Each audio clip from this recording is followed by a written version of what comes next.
Kakuli Debnath daily ব্লগে আপনাদেরকে স্বাগত জানাই। তো আজকে যেটা আপনাদের সঙ্গে শেয়ার করব রেসিপিটা, সেটা হচ্ছে পাট শাক দিয়ে এবং পেঁয়াজ দিয়ে কি করে বড়া বানানো যায়।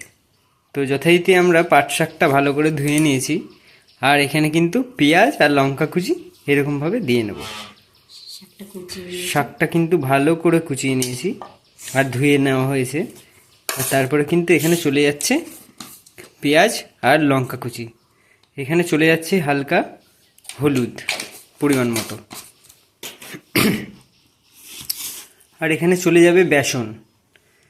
তো বেসন দেখুন কতটা দেওয়া হচ্ছে, 2 স্পুন দেওয়া হলো এরকম টিস্পুনে। তো এখানে প্রয়োজন মতো আপনারা কিন্তু বেসন দিয়ে নেবেন। তো তারপরে চলে যাচ্ছে সোডা,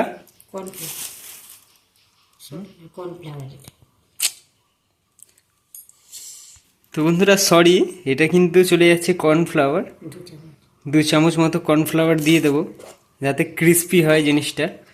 আর এখানে দিয়ে দেব হচ্ছে আপনাদের 1 চামচ গুঁড়ো লঙ্কা, শুকনো লঙ্কা গুঁড়ি।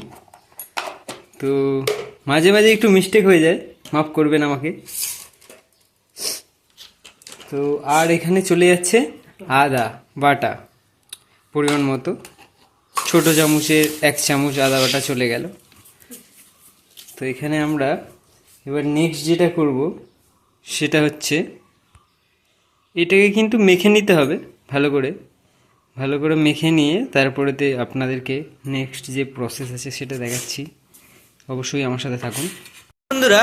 আমরা কিন্তু এখানে স্বাদ মতো লবণ দিয়ে দিয়েছি, আর কিন্তু অল্প পরিমাণ জোয়ান কিন্তু এতে দিয়ে দেবো। জোয়ান দিয়ে ভালো করে কিন্তু এরকমভাবে চেপে চেপে কিন্তু মেখে নিতে হবে। তো মেখে নিয়ে যেটা পরে করতে হবে সেটা ভাজতে হবে কড়াইতে তেল দিয়ে। যথারীতি কিন্তু আমরা তেলটা দিয়ে দিয়েছি এখানে, রিফাইন্ড অয়েল, তো সাদা তেল যাকে বলে, অল্প পরিমাণ, মানে কড়াইতে যতটা ভাজতে লাগে ততটা কিন্তু আমরা এখানে দিয়ে দিয়েছি। আর যে আপনার মাখা যে শাকটা ছিল সব রেসিপি দিয়ে, সেটা কিন্তু আমরা এখানে তেলে এরকমভাবে দিয়ে দেবো। গরম হলে তেলটা গরম হলে কিন্তু আমরা এখানে দিয়ে দেবো।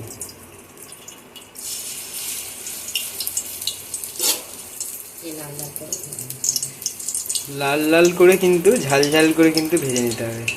ছোটো করে মজা করলাম, কিছু মনে করবেন না আপনারা।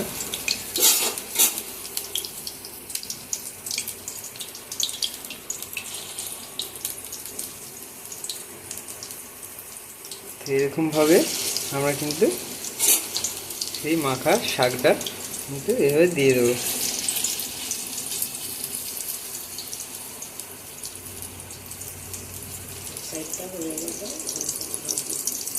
এক সাইডটা হয়ে গেলে তারপর কিন্তু উল্টো দিকটাও ভালো করে ভেজে নিতে হবে। তো উল্টে দিতে হবে এক সাইডটা হয়ে গেলে, এটা কিন্তু মাথায় রাখতে হবে, নাহলে কিন্তু বড়াটা পুড়ে যাবে, তখন কিন্তু আর খাওয়া যাবে না সেটা। অবশ্যই সেটা কিন্তু আপনারা খেয়াল রাখবেন যে এক সাইডটা হয়ে গেলে কিন্তু অবশ্যই উল্টে দেবেন বড়াটা। তো এরকমভাবেই ভাজা হয় বড়া। তো আপনারা এই জিনিসটা ট্রাই করবেন, অবশ্যই ভালো লাগবে, আমারও ভালো লাগে খুব। তো ভাজা হোক, দেখাচ্ছি কীরকম হয়, ভাজার পরে কীরকম দেখতে হয় অবশ্যই দেখাবো, থাকুন আমার সাথে।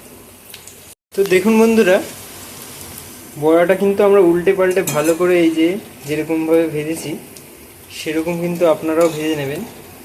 তো ভেজে নিয়ে কিন্তু এরকম এই যে আমরা যে তুলে নিয়েছি থালার মধ্যে, এরকমভাবে তুলে নেবেন।